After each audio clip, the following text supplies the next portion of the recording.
Welcome to Define Your Path with DocV, bringing you real talk with global thought leaders to inspire hearts and minds for sustainable breakthroughs and profitability for your life and business. Here's your host, DocV. Hi, I'm Dr. Virginia LeBlanc, also known as DocV, the Pivot Maestro.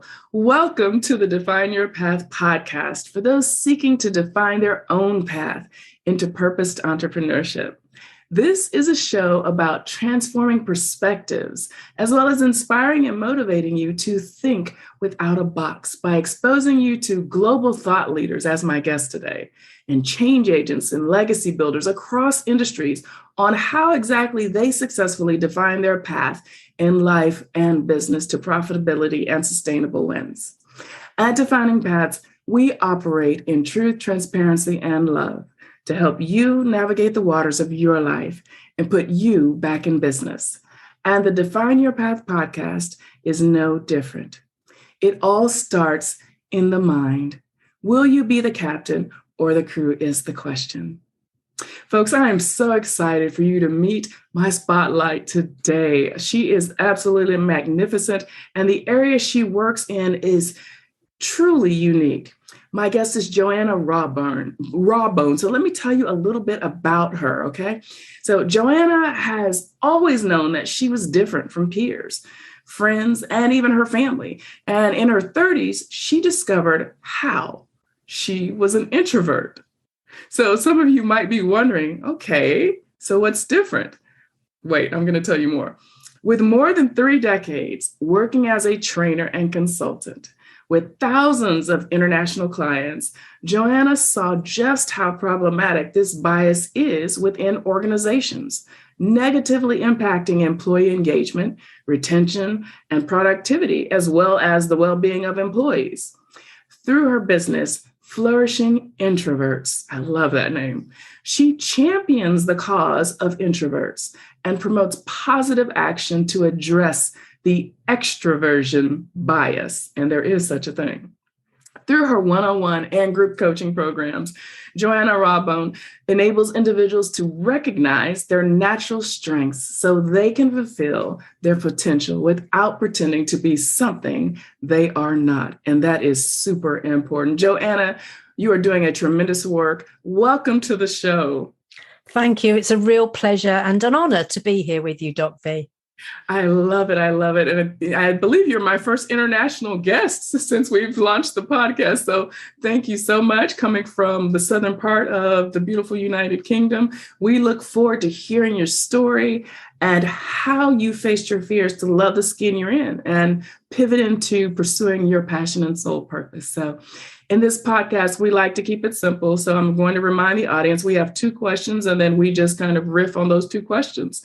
So the first one is, how have you defined your path? And how do you help others define theirs? So Joanna, you have the spotlight. Oh, fantastic. Thank you.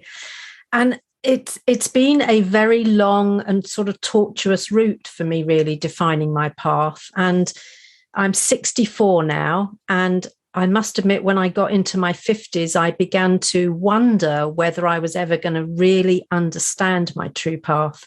And all of a sudden, I got there in about 2018. So 4 years ago, I'd just coming up to 60. So one of the things that I want to share is it's never too late. Yeah. It really doesn't matter how old you are. Mm-hmm. But as you mentioned in the introduction, I always knew I was different. And I faced a lot of ridicule for that in my early years, both as a child and when I was fairly early on in my career.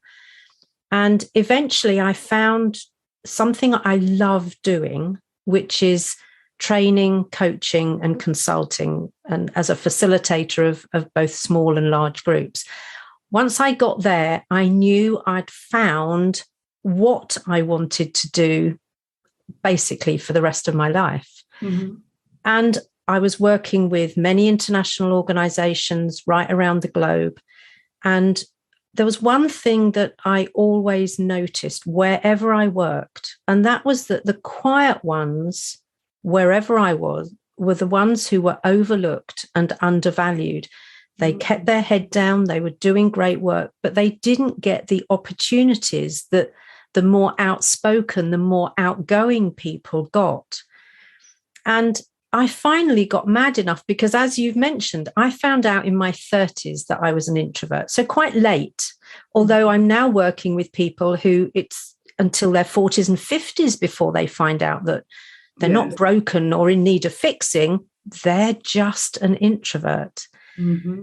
But we live in a world that's biased towards extroverts. We operate in businesses that are biased towards the extrovert ideal, whoever decided that that was a thing. Mm-hmm. So we have spent, most of us, especially when we're coming to my age, decades, and for the people younger, years of feeling not enough, because the feedback that we consistently get is be different, push yourself forward, speak up more, don't join in with everyone. You know, there's always be not who you are, not how you are, but be different. So I love your question about facing the fears and kind of to love the skin I'm in, because the skin I had to learn to love was my introverted skin. When I found out I was an introvert, I did the Myers-Briggs type indicator, which many people will be familiar with. Yes. And there's that one little paragraph that describes you before you dig into the detail. Mm-hmm. And in that one paragraph, I thought, somebody really understands me. Somebody knows who I am. And I know it's sometimes held in somewhat kind of bad light, the Myers-Briggs type indicator. But for many of us introverts, it's the first time we go, you mean there are other people like me? Yes. And that is so life-affirming, actually. But, and there is a big but here, when I found out in my 30s that what made me different was that I was an introvert, I looked around at all of my peers and colleagues. By now, I was well into the training and coaching world. I was still working with a large multinational organization at that point. And I looked around at all my successful peers, and they were all extroverts, or they were behaving like extroverts.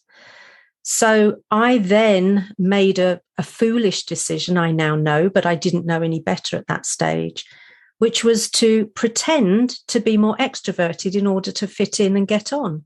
So I would develop a much larger personality. I would, really project who I was. Yes. And as a result, I went home absolutely exhausted. Because unless people are aware, and I think it's worth just defining this, the real difference between introverts and extroverts is where we get our energy from and what drains our mental and physical and social batteries. Yes. So an introvert, and it was Jung who originally defined this, an introvert looks inwards and gets their energy from within. An extravert, and his original term was with an A, not an O, an extravert uses the energy that they pull from the external world. So they recharge by social interactions, by active experiences and change. So what drains the introvert is what charges the extrovert. And there is some of the tension. Mm-hmm. So the reality is that I can behave any way I want to, but I have to be fully charged to do it. And I can only do it for so long. I can be the life and soul of the party, provided I've recharged my batteries, I'm ready for it. But when that moment comes, when I feel my battery draining, I'm out of there as quick as you like. I don't even say goodbye sometimes. I'm just gone. And you're laughing like you know people like that. I am like that. Perfect. So that's the only real difference. And yet there are so many things that are conflated with introversion. So I've been called a snob, arrogant, stuck up, boring, dull as, and I won't finish the last bit, but I've really gone through it. So learning to love my introverted skin was something that took me a while to do. And it was in 2018 that I finally got mad enough at seeing people like me who had great potential and were doing great work, just being passed over, and people saying, well, they lack ambition because they weren't pushing themselves forward. They lack ambition. No, not true. Most introverts like me hope our good work will speak for itself. We don't believe that we need to shout about it all the time. And of course, in this day and age, it doesn't work. No. So it took me a while to define my path. And now I'm combining my training, coaching, facilitation, consulting skills with a niche that lights me up day in, day out, which is enabling other introverts to flourish, which is enabling them to show up authentically, which is enabling them to find joy in life by being who they really are without apology, without thinking they need to pretend to be something they're not, like I did for a couple of decades, actually. Yes, absolutely. I tell you, you just said so much there that I want to jump into. That was powerful and so enlightening and insightful. And, my giggles were because I can totally relate. I taught myself how to be an extrovert, but I am truly an introvert. Yeah. And, perhaps it was, my studies in the performing arts, I'm sure that's what it was. But you're right. It's so exhausting when you're on. When you're on stage, but when we're operating in our passion and our purpose, we love it. But really freeing the mind, you said something that I thought it was so ironic, how people told you to be something different, right? Yeah. But that something, what they were really trying to tell you was like, you're not normal. You need to be normal. Yeah.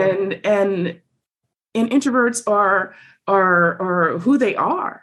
And it's not about normalcy. It's really about being different, thinking without that box and being who you are.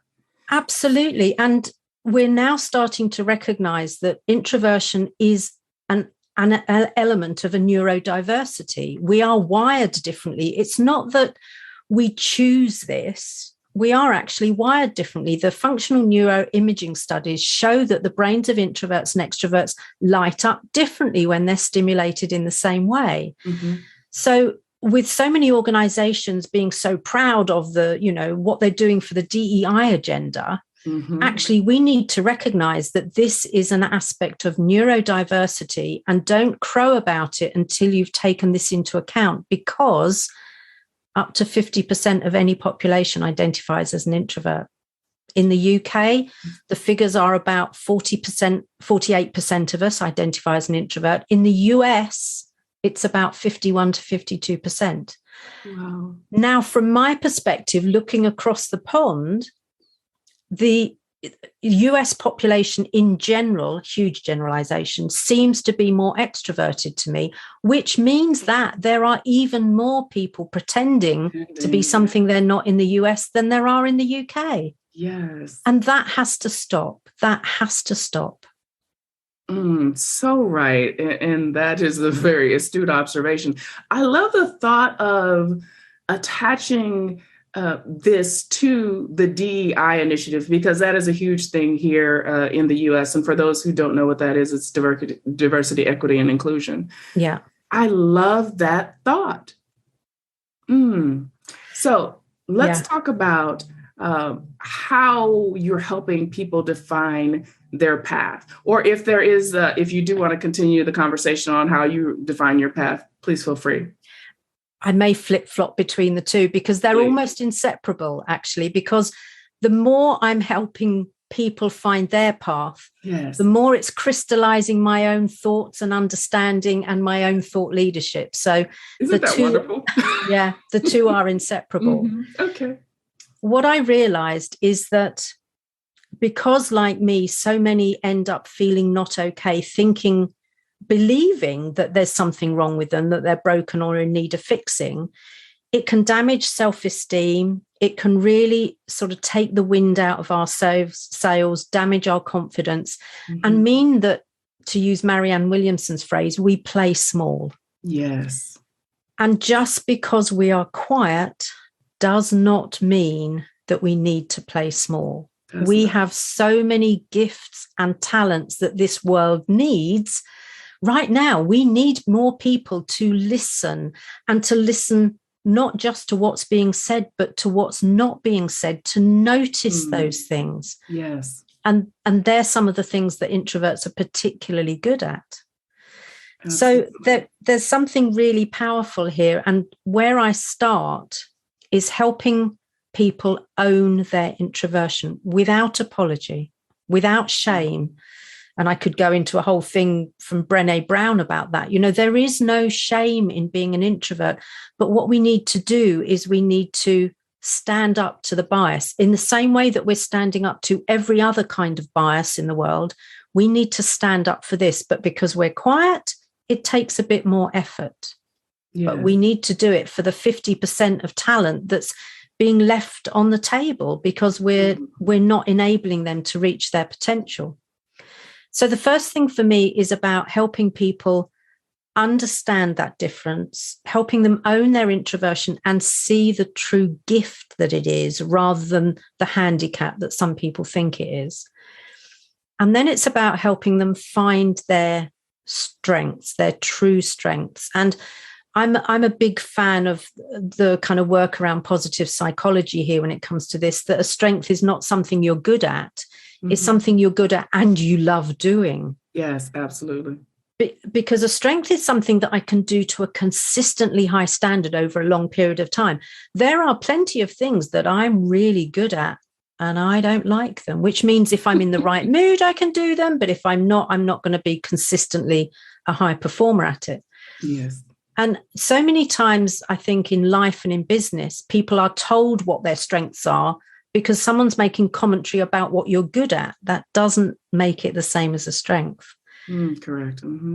So for me, it's about helping people really own their strengths and then articulate them clearly and positively. So I remember, and you may recognize this as well, so many times being either asked the question or hearing the commentary, you're so quiet. Are you okay? You don't say very much, do you? Yeah, I can see you nodding.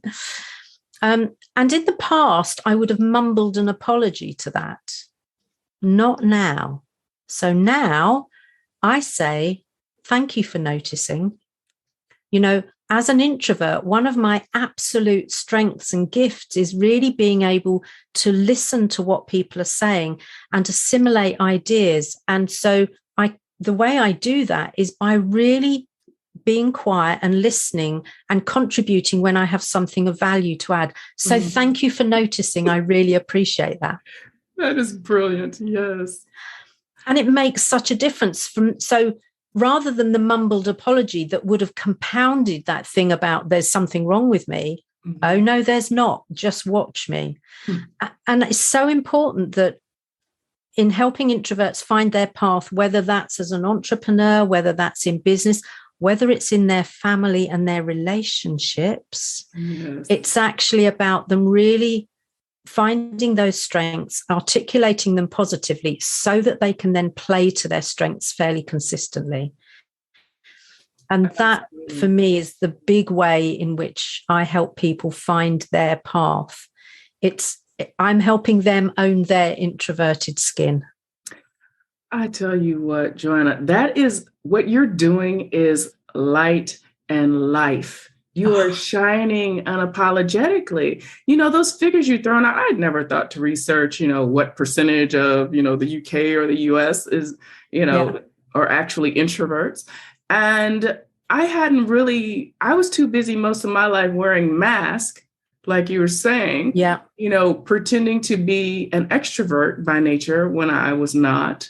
Yeah. Because of all of those boxes that people try to place us into to make them feel better. Exactly. To normalize the environment or the conversation, which is, I believe, our very huge problem in the world now, where the reason we're having all of these conflicts and we're trying to control someone else's life and choices and you name it, right? It's because there's something in us that we're not happy with. We don't love the skin we're in, so, a lot of people have not looked inward, which introverts do. I love how you pointed that out. And they're too busy playing to the masses or to the social cultural conditioning that has been programmed into our lives through family, education, religion, you name it. Absolutely. So how do you help your folks break through that?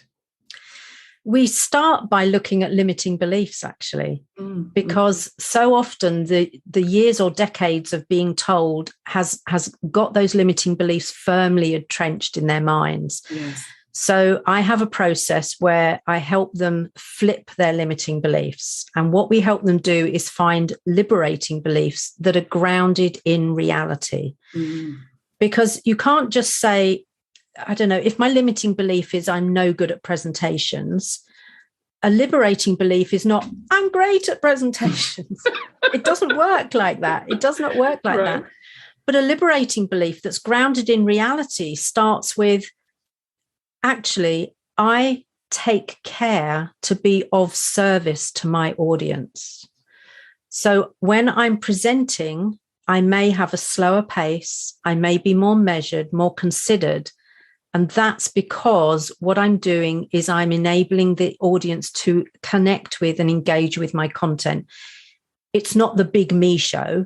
This is about helping them connect and go on their own journey as I'm talking. So that's what makes me a great presenter. And that's why that's grounded in reality. So helping people flip those beliefs to something that really works. And then we do a little bit of work that is most common with addiction work, actually, which is a bit of relapse prevention, which is having found this new liberating belief. What are the circumstances, the situations, or the people that are going to have me scurry back into that old limiting belief? And let's put a strategy in place now so that rather than get there and go, now what am I going to do? We've already got all of that covered. We know which box we're going to open and which strategy we're going to wheel out. And it's like, I've got that. And as we're doing that, you can see the confidence in people grow. It's just beautiful work.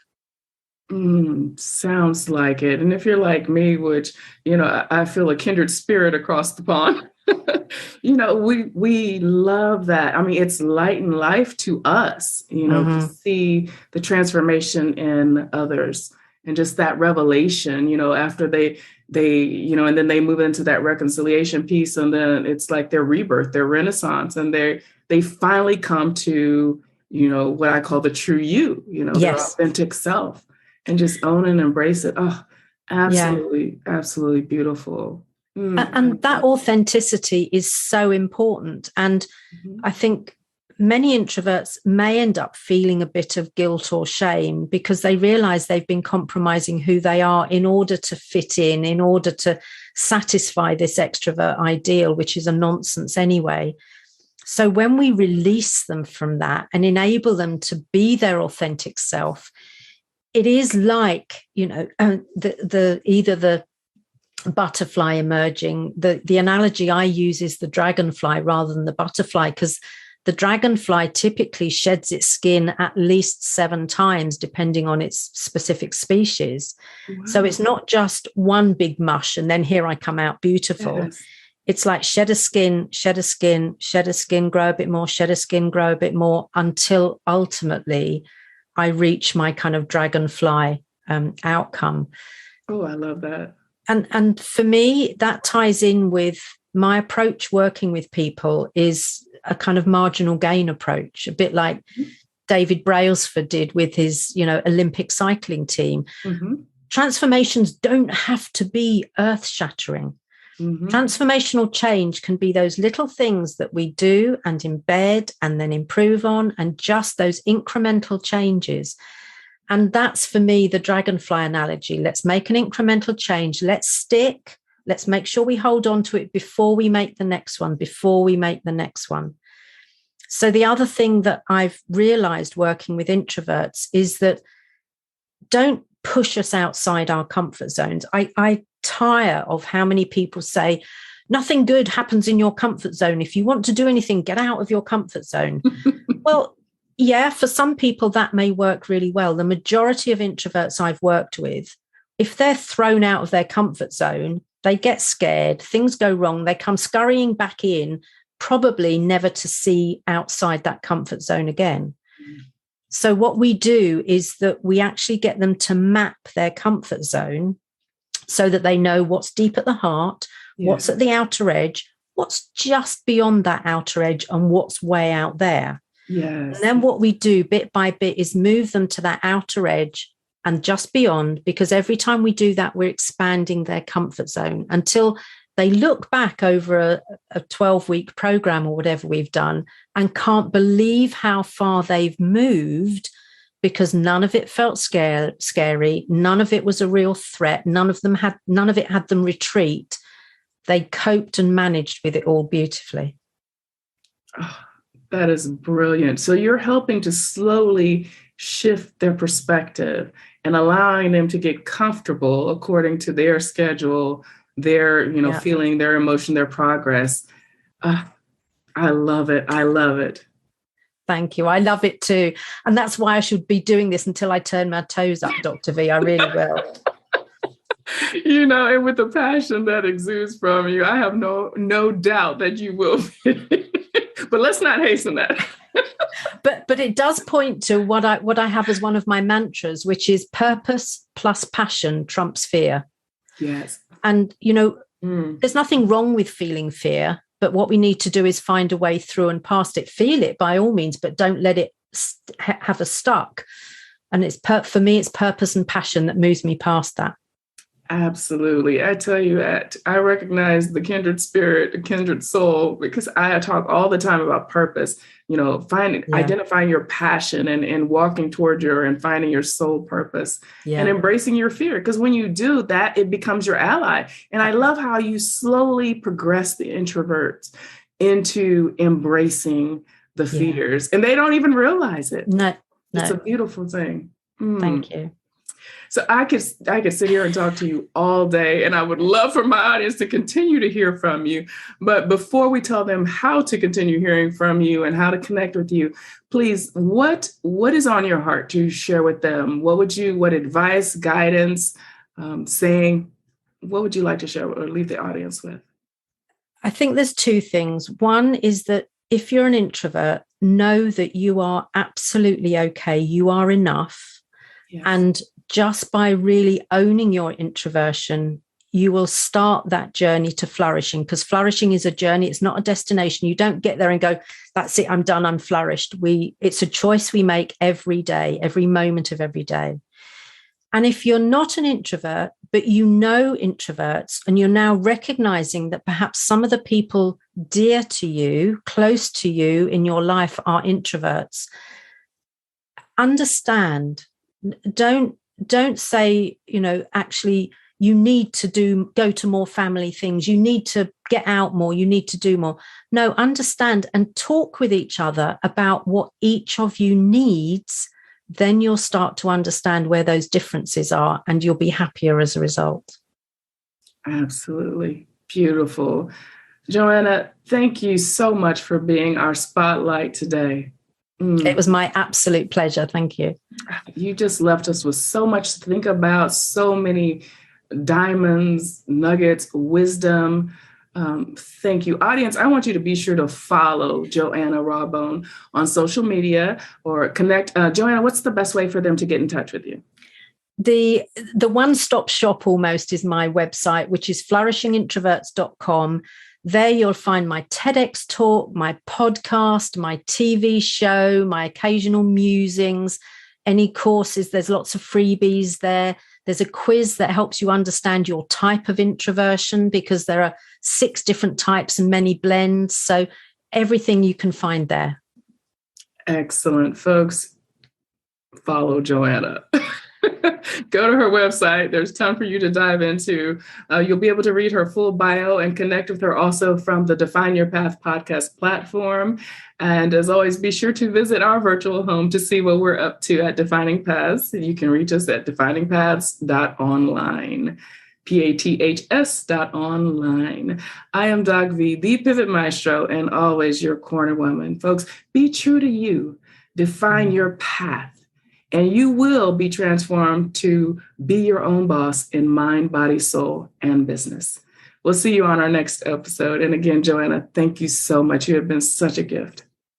Thank you. You've been listening to Define Your Path with DocV. To learn how to see with true vision and define your path, visit definingpaths.online/true-vision.